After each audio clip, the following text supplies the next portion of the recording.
Contraataque, toda la actualidad del fútbol de Colombia y el mundo al estilo Fútbol Red. Hola amigos, bienvenidos. Este es nuestro podcast, esto es Contraataque y esta es nuestra cita ahora que ha vuelto el fútbol colombiano. Estamos encantados de ver el regreso de la liga. Nos han tocado unos partidos más o menos aceptables, otros que no teníamos mucha expectativa, así que no tuvimos ocasión de decepcionarnos.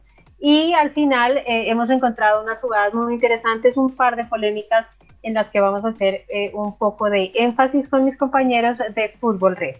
Vamos entonces a resumir los resultados de esta primera fecha y vamos a destacar lo que nos parece que ha sido lo más importante en estos primeros partidos, en estos primeros movimientos que hemos visto en los equipos, los refuerzos que han traído los equipos más grandes, pues también les vamos a dar un pequeño repasito. Voy entonces a empezar a hablar con mis compañeros de esta jornada y le voy a preguntar a Cristian, a Mezquita y a todos los que me acompañan también en esta conversación. Le voy a preguntar, Cristian, ¿cuál fue la mejor impresión, el equipo que más le gustó después de lo que hemos visto de esta primera fecha? Hola, ¿qué tal, Jenny? Un saludo para usted, para los compañeros y por supuesto para nuestros oyentes. Le cuento que me estaba gustando mucho el partido de Atlético Nacional hasta que llegó ese nefasto segundo tiempo donde entonces fue al traste y me quedaré entonces con dos equipos. Con el América de Cali porque me parece que tuvo una muestra de resiliencia haber remontado ese partido frente al Junior de Barranquilla, más allá de la expulsión de Fuentes, y con Millonarios que también supo sacar adelante un resultado que parecía que se le complicaba. Recordemos que estuvo empatado a 1 en un momento y pues siempre le ha costado allá en Paso, pero terminó sacando adelante el resultado. Entonces yo destaco esta primera jornada al América y a Millos. Ok, estoy de acuerdo, me gustaron esas dos reflexiones y también digamos que en la primera fecha no es que uno vaya a ver demasiado funcionamiento, demasiada idea táctica, pero es chévere saber que hay buena actitud, que hay lo que usted llama resiliencia, así que es importante también eso para destacar. Le pregunto a usted, don Felipe Galindo. Hola Jenny, cordial saludo para usted, para todos los de la mesa y claramente a nuestros seguidores. Y sí, fíjese que yo estoy de acuerdo, me gustó mucho lo hecho por el América de Cali, creo que de hecho en el primer tiempo tuvo unas muy buenas opciones, luego fue que Junior tomó ventaja, pero creo que se está viendo un poco el trabajo de Juan Carlos Osorio. Y también creo que Millonarios sacó provecho de una idea de juego que ya viene siendo, que ya tiene un proceso larguito de más o menos unos 9-10 meses. Entonces creo que a pesar de las bajas como la del Chicho Arango, creo que fue un buen debut para el equipo de Alberto Gamero y una mención especial para el Deportes Quindío, que creo que jugó muy bien en su regreso a la A. Sí, señor, buen regreso, eso es cierto, buen regreso del Quindío, hacía mucha falta verlo. Vamos a entrar en esas fechas de los clásicos y ahí sí que se va a ver lindo el regreso del Quindío cuando lo tengamos con su rival de patio. Voy a cambiar la pregunta en este punto porque ya más o menos estamos todos de acuerdo en cuáles fueron los equipos como que dejaron mejor impresión, y le voy a preguntar a Juan Pablo Arévalo cuál fue el que menos le gustó o el que más preocupación le generó en estas primeras salidas que tuvieron los equipos de la liga. Juan Pablo. Hola Jenny, un saludo para usted, para los compañeros, obviamente para la gente que nos escucha y para Kevin que está detrás del micrófono. Yo creo que no hay duda que de los equipos que deben preocupar mucho es Independiente Santa Fe, ¿no? Perdió en casa, deslucido, sin grandes figuras. A última hora se le fue otro de sus delanteros como Diego Valdés, que se fue para la Equidad, sin jugadores que uno diga, hombre, pueden hacer algo diferente o se les va a caer una idea o van a marcar diferencia en el campo. No, este Santa Fe está apostando, alegando una crisis financiera hace mucho tiempo, pues está apostando a la cantera y no estamos hablando del Deportivo Cali que saca 3 genios cada semestre, no estamos hablando de Millonarios que ha acompañado a esos canteranos con jugadores de real relieve como Fernando Uribe, sino que es un Santa Fe desvencijado, digamos, con muchos problemas ahora en lo defensivo. Definitivamente esa fortaleza se perdió hace mucho tiempo, la fortaleza que impusieron o que impuso esa escuela uruguaya. Ahora Santa Fe es un equipo que seguramente va a pelear por ahí, por entrar a los 8 si es que le alcanza, o si no, por no terminar tan abajo, pero realmente es el equipo que preocupa, vuelvo y repito, de los equipos de más tradición, de más peso y de más responsabilidad en esta liga. Estoy 100% de acuerdo, me parece que esa fue la imagen más preocupante. No quiere decir que el Junior haya dejado una mejor cara después de esto que vimos en esta primera fecha. El Junior también tiene sus preocupaciones, pero yo también estoy de acuerdo en que Santa Fe preocupa más porque Junior al final tiene alternativas.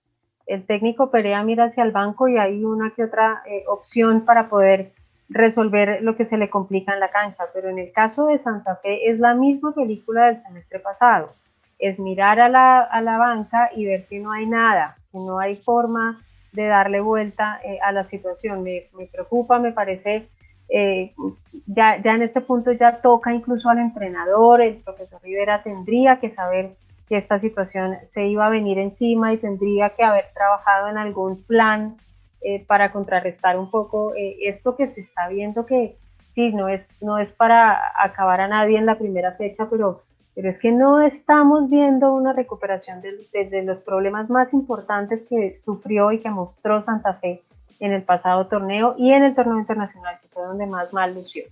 Entonces, creo que esa también es una situación difícil para Santa Fe en este estreno, que digamos es también importante de resaltar en otros puntos. Vamos entonces a hacer un resumen de lo que hemos visto por ahora, al momento en que estamos haciendo esta conversación para ustedes, lo que hemos encontrado en general de estos primeros partidos. Vamos a comenzar entonces por el resultado de Independiente Medellín, que empató 1-1 contra Águilas. Un partido que no fue como para quemar las naves, uno más del Medellín que no descresta, no es un equipo que sea seductor, un Medellín que además ha sido noticia en los últimos días por un fichaje que no fue, ha sido la historia de Teófilo Gutiérrez. Seguramente ustedes ya se han enterado en nuestro portal de lo que ha sido el rumor de la prensa sobre su posible llegada. Decían que ya solamente le faltaban los exámenes médicos para firmar con el Medellín después de salir en malos términos del Junior. Sí, digamos que no hay una base real sobre eso, ya lo ha dicho el presidente del Medellín, que no están considerando la llegada de Teo. También le ha cerrado la puerta el propio técnico Bolillo Gómez, así que sobre ese fichaje pues no tenemos ninguna novedad. Sigue siendo una incógnita la carrera de Teófilo, que no va a seguir en este Medellín, que como les decimos no pasó del 1-1 contra Águila. Vamos a entrar a otro partido, Cristian, para hablar más en detalle de lo que fue este triunfo del América 3-1 contra Atlético Junior. Un partido raro en el primer tiempo. Aquí como que se están dividiendo en nuestra liga estos partidos en un primer tiempo para uno, un segundo tiempo para el otro. Aquí fue más o menos eso. Un América que en el primer tiempo estuvo muy deslucido, que no tenía muy claro el libreto, se notó un poco la confusión en el arranque y eso lo supo aprovechar el Junior en esos primeros minutos. Pero después los cambios, los ajustes y más que nada la expulsión, una más, de Gabriel Fuentes, terminó, digamos, desequilibrando la situación para el equipo de Amaranto Perea. De este partido, ¿qué podemos destacar, Cristian? ¿Quiénes fueron los mejores hombres, lo que uno, digamos, más puede valorar? ¿Y quiénes fueron también las grandes decepciones? Sí, Jenny, yo creo que pues también hay que tener en cuenta un aspecto de este partido, y es que ambos compitieron entre semana en torneo internacional. Recordemos que tanto Junior como América está en Copa Sudamericana, entonces claro, los entrenadores tenían como esa necesidad de rotar, obviamente no todo el equipo, pero sí algunas piezas, por cuestiones de que esta semana se juegan los juegos de vuelta y pues o ganas o te vas. Entonces, ese aspecto yo creo que es muy valorable, por lo menos en el sentido de Juan Carlos Osorio, que recordemos llegó hace muy poco, está conociendo el equipo y tiene que, no sé si llamar a improvisar, pero sí encontrar soluciones con una nómina, digámoslo, corta. Por ejemplo, a mí me gustó mucho el partido en cuanto al América de Deiner Quiñones, perdón. Me parece que es un jugador muy bueno jugando en la mitad. Osorio le puede sacar réditos y mucho más teniendo en cuenta que es un jugador muy hábil, que le gusta encarar, y ese tipo de futbolistas, exactamente, y ese tipo de futbolistas le encantan a Osorio. Entonces yo sí creo que Quiñones va a ser como ese as bajo la manga de Osorio, téngalo como titular o téngalo como suplente a lo Muriel.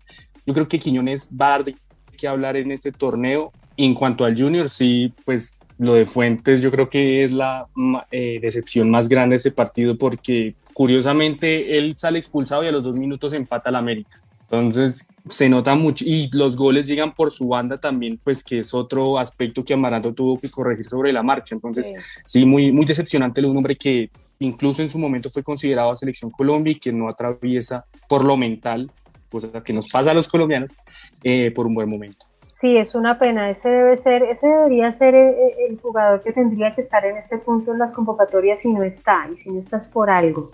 Yo creo que tendría que ser, como digo, la hoja de vida dice que es un jugador joven, con proyección, que lo hace bien en la marca, que sale muy seguro en el ataque. Digamos que en el término futbolístico es difícil encontrar una hoja de vida que sea mejor que la de Fuentes, con todo respeto por los que ya estuvieron, Jairo Moreno, Frank Fabra, que yo la verdad sigo sin entender qué más le quieren descubrir, ya más o menos se sabe qué tipo de jugador es, pero sí me parece que es una tristeza que teniendo este jugador no tenga la cabeza que se necesita para estos momentos de presión. Es una expulsión absolutamente evitable, tonta, como casi todas las que ha sumado en su carrera, así que es una pena de verdad lo que pasa con Fuentes. No sé si tenga algo que ver con el manejo del cuerpo técnico, si haya alguien que le pueda ayudar a ese muchacho, porque está arrancando, como digo, es un jugador con mucha proyección, pero necesita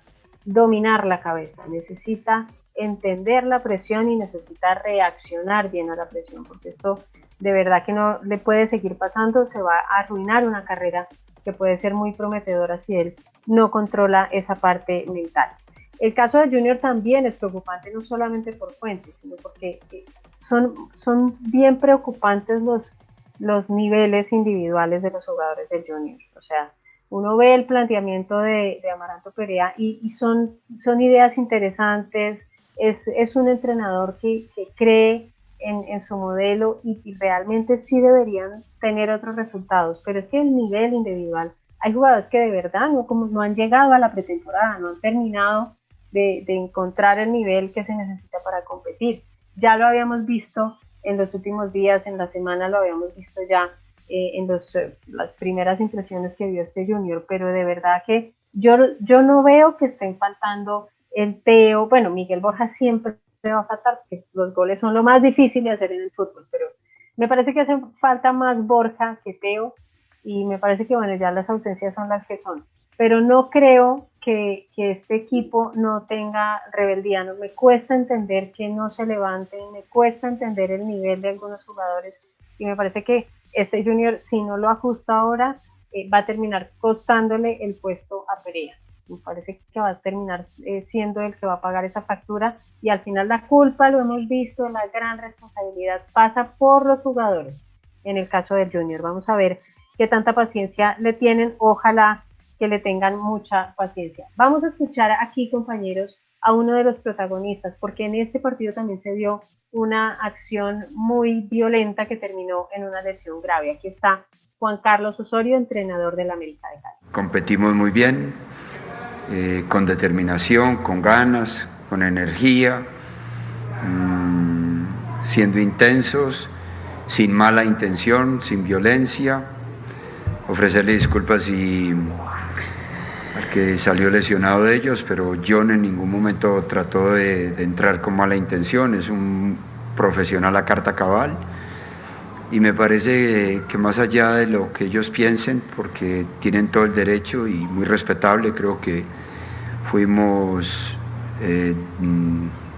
dignos vencedores. Cristian, esta lesión ya es oficial, ¿verdad? Ya se sabe el parte médico. Sí, señora, justamente el Junior de Barranquilla este lunes hizo oficial el parte médico del jugador Juan Sebastián Herrera. Recordemos que él llegó esta temporada para el Junior de Barranquilla, es de delantero, y se le hicieron exámenes en las últimas horas, en la noche, en la mañana, y pues desafortunadamente tendrá que estar 3 meses fuera de las canchas porque tuvo una fractura no desplazada en el peroné de su pierna derecha. La buena noticia es que no fue desplazada, eso quiere decir que el tiempo de recuperación no es tanto como cuando, por ejemplo, hay rotura de tibia y peroné, que son 6, 8 meses. No, aquí no hubo desplazamiento, entonces más o menos están solo 3 meses. Obviamente después pues la recuperación para ponerse a punto, jugar, pero sí, pues por ahora Herrera no podrá ser tenido en cuenta por el profesor Amaranto Perea. Lástima porque era una de las soluciones que había encontrado porque tiene otras lesiones importantes. Ángel tiene otras dificultades el técnico y justo se le viene a lesionar ahora, pero como usted dice, bueno, pudo ser peor. La fortuna es que pues no se va a ausentar tanto, pero sí son 3 meses. Esto es la mitad de la competencia, así que va a ser difícil ese golpe para el Junior. Vamos a pasar, compañeros, esta página y vamos a hablar de otros resultados también importantes. Quindío 2, Jaguares 0, que ya habíamos dicho una buena imagen en el regreso del Quindío a la primera división. Y vamos a entrar un poquito más en detalle, Juan Pablo, en este tema de Santa Fe y Deportivo Cali. Terminó Santa Fe perdiendo el partido, a pesar de que le había costado tanto para empatar. Un buen gol de Osorio, no estuvo mal la celebración, pero terminó como durmiéndose, ya lo decía usted, ya nos adelantaba un poco ese diagnóstico, terminó como durmiéndose y el Cali olió sangre y aprovechó. Sí, señora, y además Santa Fe pagó caro, pues lo que decíamos al principio, no tiene esos referentes. Andrés Pérez no va a seguir en Santa Fe, recién está llegando Alexander Mejía, que no jugó, y no tuvo en el arco a Leandro Castellanos, y por ahí se ve un poquito comprometido Omar Rodríguez en el segundo gol vallecaucano. Pero lo cierto es que Santa Fe, vuelvo y digo, y usted también lo dijo, desde el banco de suplentes, un técnico como que no tiene tampoco ideas diferentes para enseñarle a este equipo a jugar de otra manera, y con lo que tiene pues tampoco puede hacer maravillas. Entonces realmente pinta bastante oscuro el panorama para Santa Fe. En redes sociales uno ve a los hinchas decepcionados, preocupados, porque no hubo este semestre un gran refuerzo. Mejía no es un gran refuerzo, por más que lo quieran vender de esa manera, porque pues por su posición puede de pronto traer un poquito de jerarquía, puede enseñarle a los jugadores, pero también causa sospecha que no haya arreglado ni con Nacional ni con Junior, que le pagaban mucho más dinero que Santa Fe, y sí haya llegado casi que por casualidad al equipo cardenal. Descarte, diría uno, ¿no? Más que casualidad. Sí, señora, sí, prácticamente que era mejor jugar que quedarse quieto. Juan Pablo, pero yo le pregunto, ¿esta es una situación, digamos, como para empezar a pensar un poco mal? Digo, ¿es real que Santa Fe necesita estar administrando pobreza eternamente, como ha dicho Eduardo Méndez, el presidente? ¿O qué es lo que pasa en Santa Fe, que sabiendo que necesitan desde el comienzo del año una nómina más competitiva, en este punto siguen sin invertir? Digamos que ese es el discurso que han vendido, y pues digamos que todo se pegó, la pandemia, obviamente estadios sin tribuna, sin afición. Digamos que el discurso pues se le puede entender, aunque es para todos, ¿no? Yo creo que la crisis económica le está pegando a todo el mundo, pero Santa Fe pues no ha traído, se le han ido jugadores importantes y no ha traído realmente un par de nombres, por lo menos. Pues hay que decir que lo único que evitó fue vender a Kelvin Osorio, que era uno de los hombres que estaba sonando en el mercado. Trajo de vuelta a Edwin Herrera, que estuvo un año en Portugal y pues tuvo algunos partidos que pueden servirle de experiencia, pero realmente yo creo que Santa Fe ya este semestre va a seguir vendiendo el discurso de la pobreza, de la crisis. Ya para 2022 tendrá que ser otra cosa, porque si no, vuelven a sonar digamos, muchos fantasmas que habían sonado en el pasado. Sí, señor. ¿Cuál es la posición en la que más le hace falta reforzarse a Santa Fe? Y yo creo que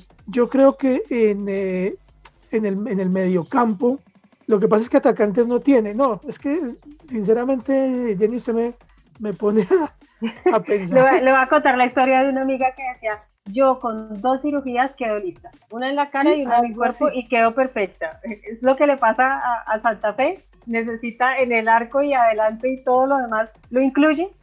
Sí, claro, es que mire, tiene un delantero discutido, Jorge Luis Ramos, que no, pues no es un goleador, se le fue además el suplente. En el medio campo no tiene, la gente pelea mucho con John Velázquez, pelea en el buen sentido, se resiste a creer que le dieran la camiseta 10 a un joven que es de la cantera, que es bogotano, pero que realmente no tiene peso y todavía no tiene jerarquía. En el medio campo vamos a ver cómo le va Mejía, pero hay jugadores ahí normalitos. Y en defensa que está Fainer Torijano, es de los jugadores que más falla en defensa. Uno dice, bueno, Torijano por experiencia debería ser un Francisco Mesa, un Tecillo en el pasado. No, es de los jugadores que más errores tiene. Entonces, bueno, por la lateral derecha se fue Carlos Mario Arboleda, mejor dicho. El discurso de la pobreza se está viendo claramente en el plantel. Total, eso sí, digamos que en eso es consecuente Santa Fe, en el discurso, pero sí es muy desconsiderado también con la afición. Usted los mencionaba, los fantasmas del pasado que pueden estar haciendo daño ahora si es que no se toma con un poco más de ambición la situación. Uno entiende que hay unas limitaciones económicas que, como usted bien dice, son comunes a todos los equipos de la liga, pero sí es extraño que solamente Santa Fe no pueda resolverlos y tenga que quedarse dando estos espectáculos de un equipo sin herramientas para poderle dar la vuelta a una situación complicada.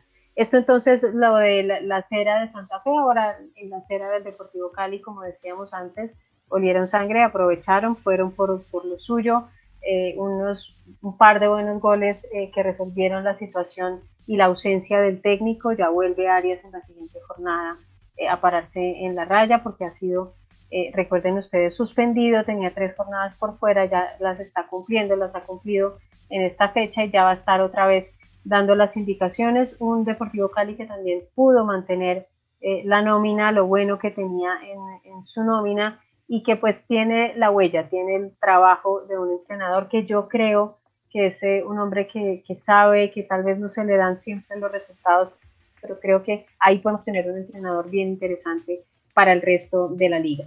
Esto entonces lo que vimos en esta jornada. Destaquemos también otro resultado importante: Patriotas 0, Bucaramanga 2, el Bucaramanga post Luis Fernando Suárez, que dio una imagen bastante favorable a pesar de que no tenía el rival más exigente, y pues un par de homenajes muy bonitos, digamos, eso sí fue lo más destacado, la despedida y esos honores que se hicieron a quien debió ser el entrenador en esta circunstancia, en este momento, que era John Mario Ramírez. Él falleció ya, ustedes lo conocen, lo saben, por complicaciones derivadas del COVID-19. Su familia pues estaba ahí, su hijo está en el equipo, así que pues para ellos nuestra solidaridad, y para Patriotas también muy loable lo que hicieron en los previos de este partido. Nos vamos entonces ahora a analizar una bipolaridad de la que ya nos estaban hablando antes. Creo que Cristian nos estaba diciendo de este Envigado 2, Nacional 2. Un primer tiempo de Nacional casi que exultante, decíamos por qué no hicieron más goles, pasaron muy por arriba de un Envigado que no opuso resistencia, pero en el segundo tiempo algo pasó en ese camerino. Realmente no sé si fue en el camerino o es el común denominador de lo que estamos viendo en todo el año de Nacional, un equipo de un solo tiempo que no es capaz de finalizar lo bueno que hace al arranque en el cierre. Así que terminó siendo un empate bien desabrido, Cristian, para este Nacional, que además lo invito, antes de conocer su opinión, a que oiga esta divertida explicación que nos dio Danovic después de este partido. Ya en el segundo tiempo ellos toman un segundo aire, nosotros perfectamente hubiera sido fácil con el 2-0, cuidar el 2-0, cuando sale Harlan el profe podía haber modificado para defender, pero pues esto es Nacional, siempre tenemos que ir al frente y en el afán de ampliar el marcador por ahí dimos un poco de ventaja. Bueno, ahora sí, Cristian, ¿qué opina usted del partido y de la explicación? Pues en cuanto a la explicación, sí, no hay mucho que decir, ¿no? Porque más allá de que tú te llames Atlético Nacional, Millonarios, si quieres Real Madrid, Barcelona, uno no puede perder el orden defensivo por querer sentenciar un partido que de por sí, si usted solo mira el primer tiempo, ya usted lo da por sentenciado, porque no se veía por dónde Envigado pudiera generar algo o peligro sobre el pórtico de Kevin Mier. Recordemos que no jugó Aldair.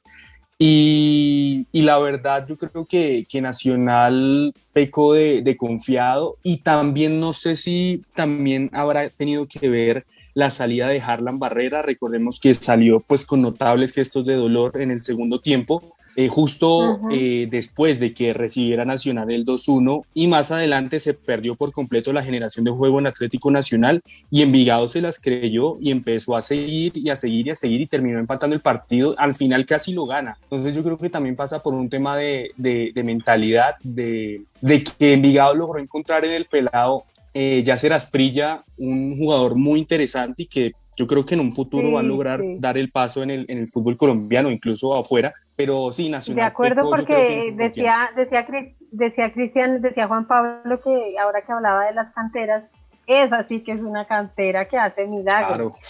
Porque casi que por torneo sacan un jugadorazo, y que usted reseña con mucha razón, Asprilla se las trae. Es un jugador bien inquieto, físicamente es un jugador muy interesante, que va bien al choque, va bien al 1 por 1.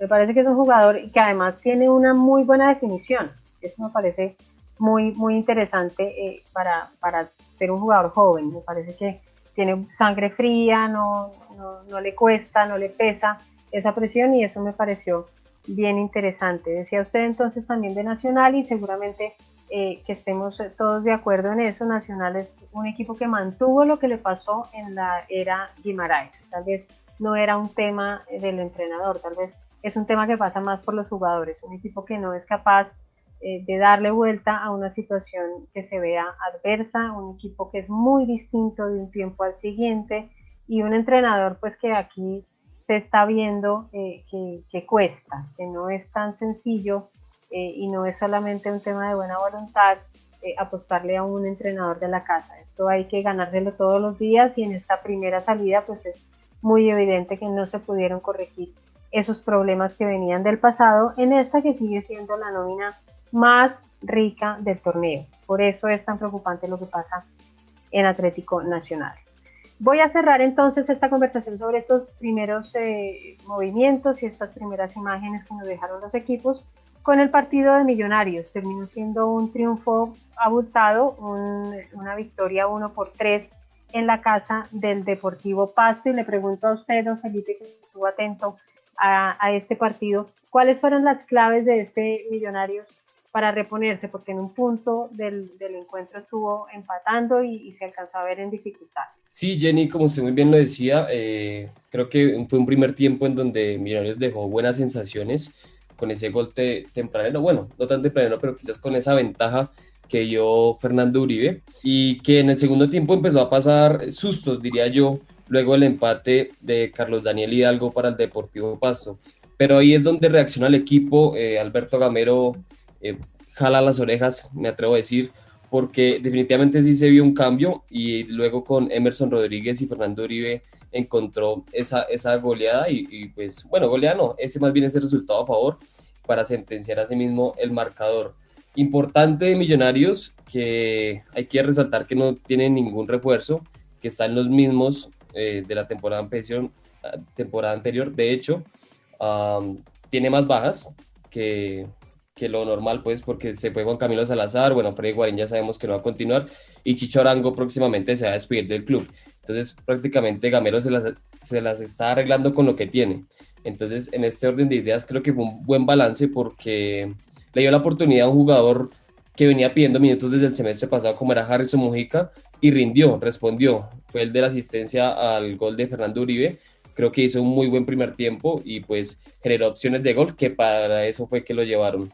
También hay que destacar un poco eso de la jerarquía que mostraron los muchachos azules, porque cuando el partido se empató, el Pasto estaba haciendo, quizás no méritos para ganarlo, pero sí estaba apretando a Millonarios, estaba jugándole casi de tú a tú, y pues bueno, ahí fue donde sacaron la mente, quizás sacaron ese potencial y lograron remontar el marcador. Sí, señor, muy interesante la forma como se levantaron, eso es verdad, y de hecho pues, después de que encajaron el primer gol, mantuvieron el ataque, digamos que encajaron bien ese golpe, y eso habla también pues muy bien, digamos, del trabajo del entrenador y de los propios jugadores que ya lo conocen. Le voy a pedir que escuchemos a Gamero, al técnico Alberto Gamero, y su balance de este partido.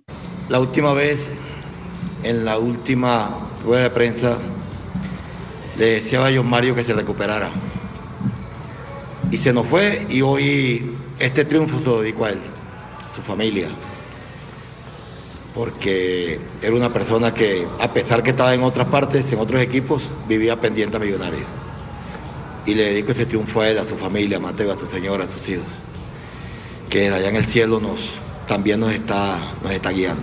Usted hablaba de Arango, justamente el jugador que uno de los que más se extrañó. La gran preocupación y la gran tristeza de la hinchada azul es que seguramente va a estar jugando en la Florida Cup, que es este mismo fin de semana, pues va a estar jugando sus últimos partidos con Millonarios. Aparentemente la visa que estaba solicitando era de residente, porque era para quedarse allá. Su más probable destino será, como decimos, la MLS. Nos toca bajarnos un poquito de la nube en términos económicos, porque es verdad que Los Ángeles FC, que sería el equipo de destino, está ofreciendo más o menos $2 millones, es buena plata, pero recuerden que el 50% de eso es de Benfica, el 40% es de Millonarios y el 10% es de Envigado. Entonces la plática habrá que repartirla. Pero esa baja se va a sentir duro en el equipo. Vamos a ver de qué forma lo va a manejar el técnico Gamero, que a diferencia de otros entrenadores, tiene unos juveniles que le han ayudado a resolver problemas y que inclusive lo llevaron a una final.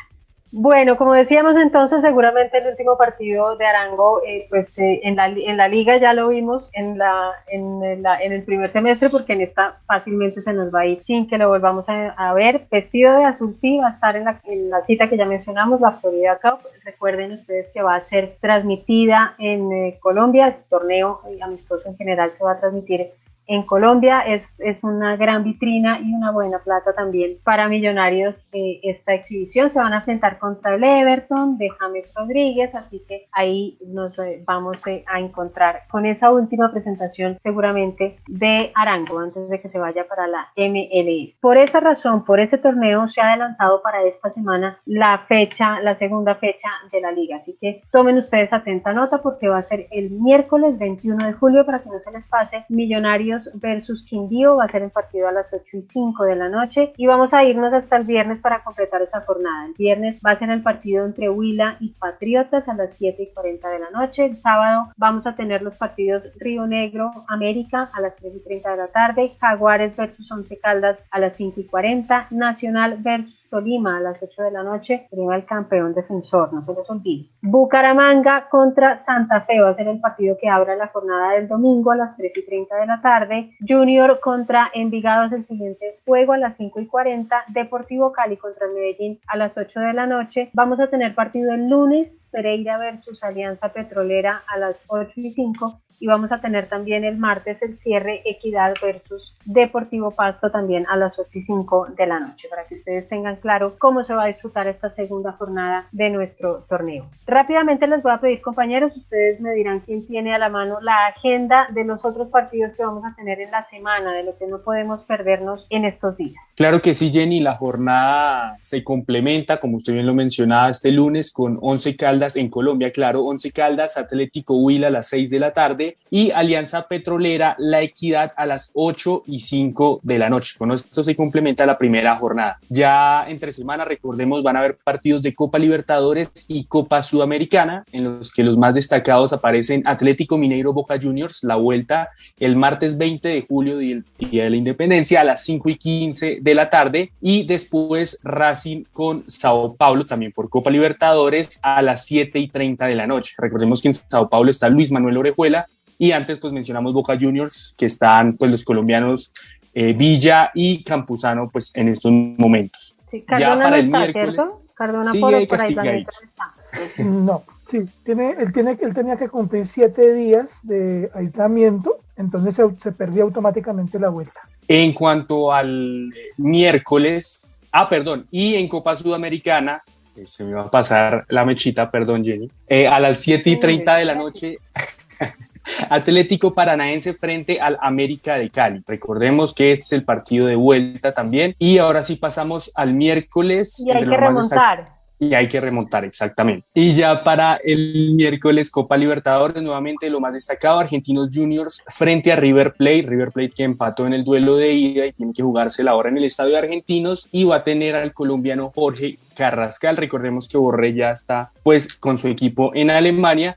Y en cuanto a los colombianos, Copa Sudamericana, Libertad de Paraguay recibió a Junior también tiene que remontar. Ok, entonces es el panorama, pero vamos a estar aquí, ustedes ya saben, cuando tengamos más cerquita las siguientes jornadas del fin de semana, vamos a estar contándoles un poco de qué está pasando con los colombianos. Ya tenemos también concentración de la selección sub-17, así que de todo eso les vamos a estar hablando más cerca del fin de semana. A ustedes, mis compañeros, muchas gracias por sus opiniones, por todos los aportes que han hecho a esta conversación, y pues no olviden ustedes que nos están escuchando venir como siempre a nuestro portal www.futbolred.com, porque aquí les contamos más en detalle los partidos que a ustedes les interesen, cómo los pueden seguir en vivo, en qué canal, cuál es la mejor forma de programarse para la semana futbolística después de ese duelo que ya nos está pasando a todos, de haber tenido Copa América y Euro al tiempo. Pues ya nos estamos acomodando en nuestras propias realidades, y aquí les vamos a contar en el portal todo lo que ustedes deben saber sobre esta programación y sobre todas las noticias del fútbol de Colombia y del mundo. Para Kevin, muchísimas gracias por estar con nosotros también en la parte técnica, y para ustedes, como siempre, mil y mil gracias por estar ahí.